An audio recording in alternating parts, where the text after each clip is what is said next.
Hi, welcome to eFit30. My name's Alana.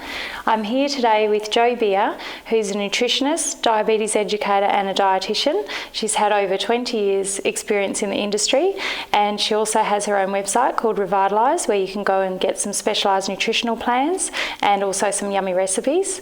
And I'm here also today with Justine Guest, who is the Managing Director and Trainer for Babes on the Run. And she is a women's fitness specialist. She's very passionate about what she does, and there's not much she doesn't know about fitness.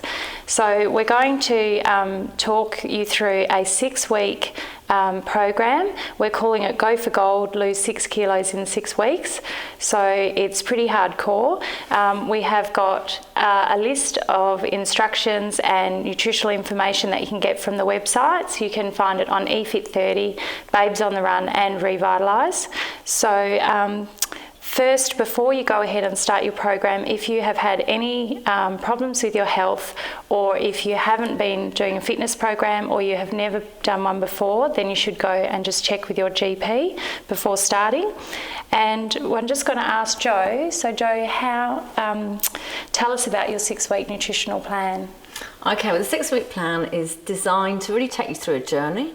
So you can actually start to learn new habits, as well as learning to cook sometimes, because some people, a lot of us, quite frankly, are getting things out of cardboard boxes these days.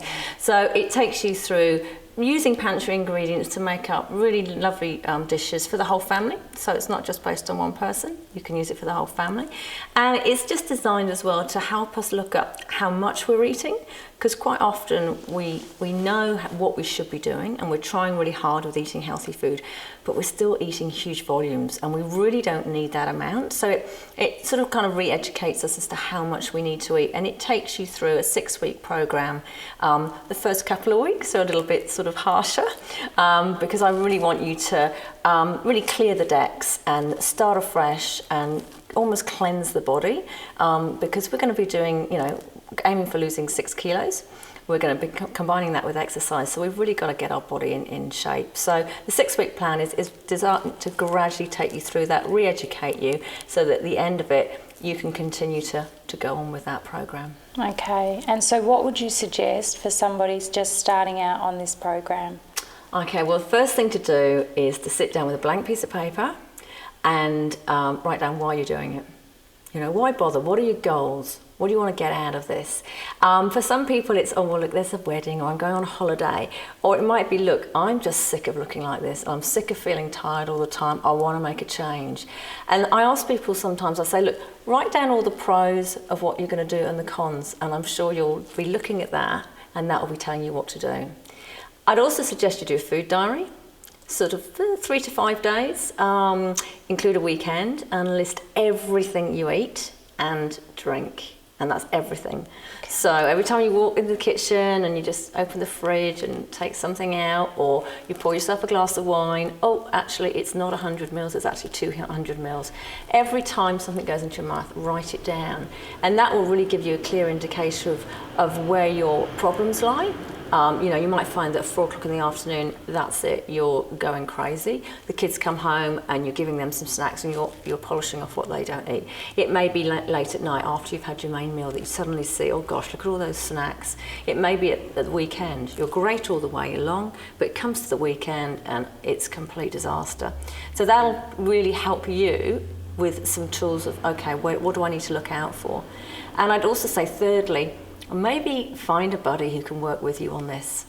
Someone who you respect, someone who also wants to get to lose weight, who has goals, and you can actually help each other. And I think Justin will probably say that will certainly help with the exercise as well. So those are the 3 things I'd probably focus on before you actually start the program. So would you suggest also cleaning out the pantry?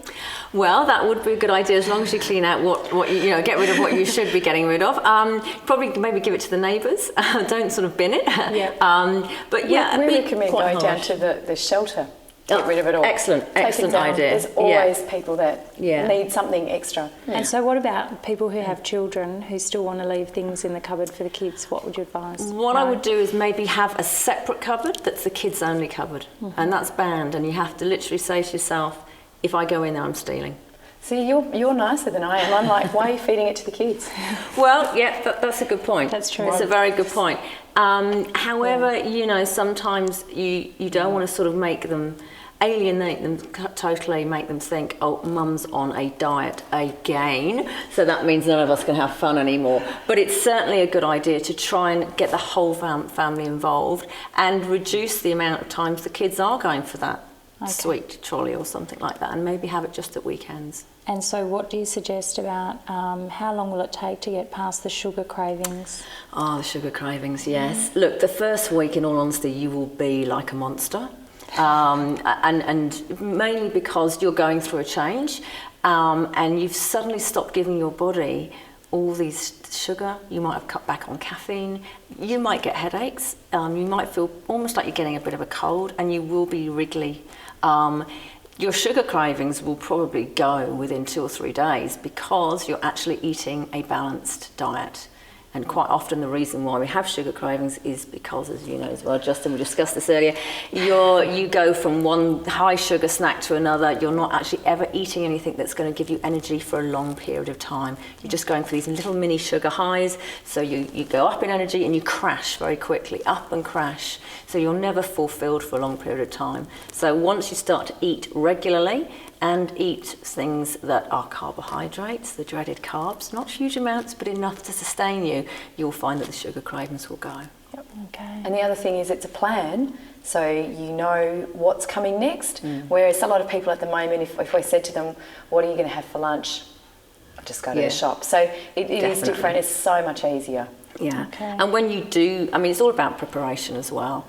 You know, if you've got a plan, you know what you're going to have for breakfast, lunch and dinner for a whole week, for 2 weeks, and suddenly it takes all of that guesswork out. It also stops you choosing things that are incorrect or grabbing things on the run because you know. You don't, or not grabbing anything because you don't want to be bad, so you don't have anything and then you end up being twice as bad. Yeah. And missing meals is a key thing to why people fail, because they'll might, you know, I was bad yesterday, so I'll miss meals today, or I'm too busy, and then they crash and burn about 4 o'clock and eat enough for the whole family. So if somebody makes breaks and goes on a temptation, so you would advise just to get straight back on and not to... Yeah, a lot of people might think, oh, I succumbed to the biscuit. Oh, right, that's it, so I'm going to eat everything now because today's written off, or this week's written off. I knew I wasn't going to do it. So that's it. Yeah, but it's not like that at all. No. It's more like you are doing it. Stay on with it.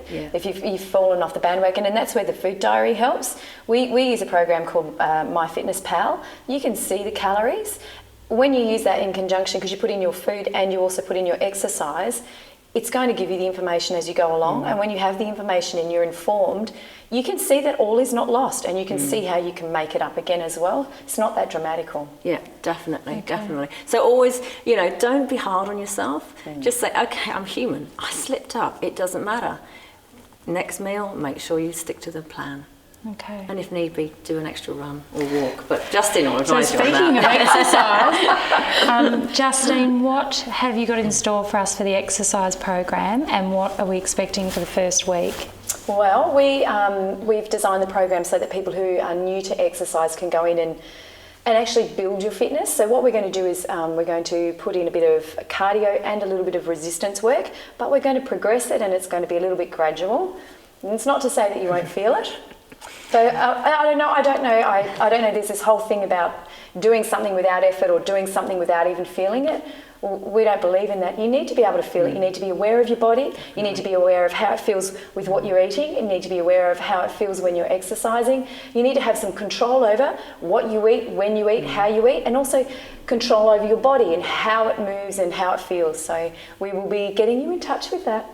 And I think with the exercise as well, once you've done it, you just feel so much more empowered, and it makes you feel so much better. And you're least likely then to fill your mouth with something that's actually going to be bad for your body. You're going to want to give it the fuel to prepare you for your next training session. Absolutely. So it's a really good combination. And with Jo's eating plans, we've used them quite a bit. What's going to be happening is you're not starving, you're not missing meals. What's actually happening is you're eating the food that's building the lean muscle, that's speeding up the metabolism so that you're getting the results that you want. So it's so important to do the two things together. They're going to help you get where you're going to be. Tim Tams won't do that. No.